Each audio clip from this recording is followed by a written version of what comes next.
ஓம் அமிர்தேஸ்வரியை நமக. வாழ்க வளமுடன், நல்லதே நடக்கும். ஒரு பக்தர் அம்மா கிட்ட கேட்குறாங்க, அம்மா எப்படி இறைவனை நினச்சிக்கிட்டே வாழ்கிறது அப்படின்னு சொல்லி கேட்குறாங்க. அதுக்கு அம்மா என்ன சொல்லியிருக்காங்கன்னு பார்க்கலாம். நம்ம வந்து இப்போ நாம ஜபம் சொல்லிக்கிட்டே இருக்கோம் அப்படின்னா, திடீர்னு இந்த உலக வாழ்க்கையில் இருக்க ஏதாவது வேலை செய்கிறோம்னா யாராவது நம்மக்கிட்ட பேசுகிறாங்க, நம்ம ஏதாவது ஒர்க் பண்ணும்போது நம்ம வந்து மறந்துடுவோம் இல்லையா?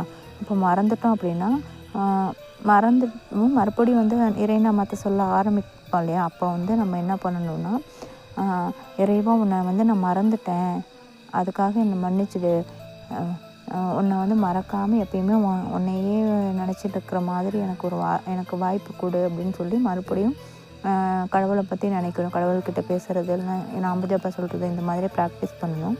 மறுபடியும் மறப்போம்.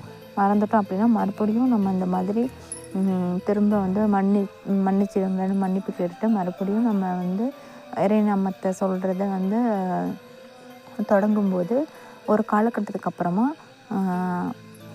கடவுளை நம்ம மறக்கவே மாட்டோம். கடவுளை நம்ம நினச்சிக்கிட்டே இருப்போம். இது என் வாழ்க்கையில் நடந்துட்டு தான் இருக்குது. ஆரம்பத்தில் நானும் வந்து எப்படி இடைவிடாமல் நினச்சிக்கிட்டே இருக்கிறது அப்படின்னு சொல்லிட்டு அந்த தாட் எனக்கும் இருந்துச்சு. அப்புறம் நாம ஜபம் சொல்லிகிட்டே இருப்பேன். அப்புறம் மொபைல் பார்த்தேன்னா அதில் மூழ்கிடுவேன். அப்புறமா வந்து கடவுள்கிட்ட இந்த மாதிரி மன்னிப்பு கேட்டுட்டு அதுக்கப்புறம் இதை ஃபாலோ பண்ண கடவுளையே கடவுளையே நினச்சிட்ருக்கிற வாய்ப்பு வந்து கடவுள் தான் வந்து பிச்சையாக கொடுத்துருக்காங்க. இதுதான் வந்து 100க்கு 100 உண்மை. வாழ்க வளமுடன். ரொம்ப ரொம்ப நன்றி. ஆத்மா கோடி இறை நன்றிகள். நீங்களும் வந்து இதை ஃபாலோ பண்ணுங்கள். கண்டிப்பாக உங்கள் வாழ்க்கையில் மாற்றங்கள் நிகழ்ந்தே தீரும்.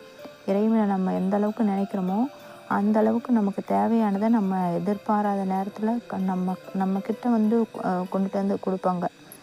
இது ஒவ்வொரு நாளுமே நான் அனுபவிச்சுட்டு தான் இருக்கேன். ரொம்ப ரொம்ப நன்றி.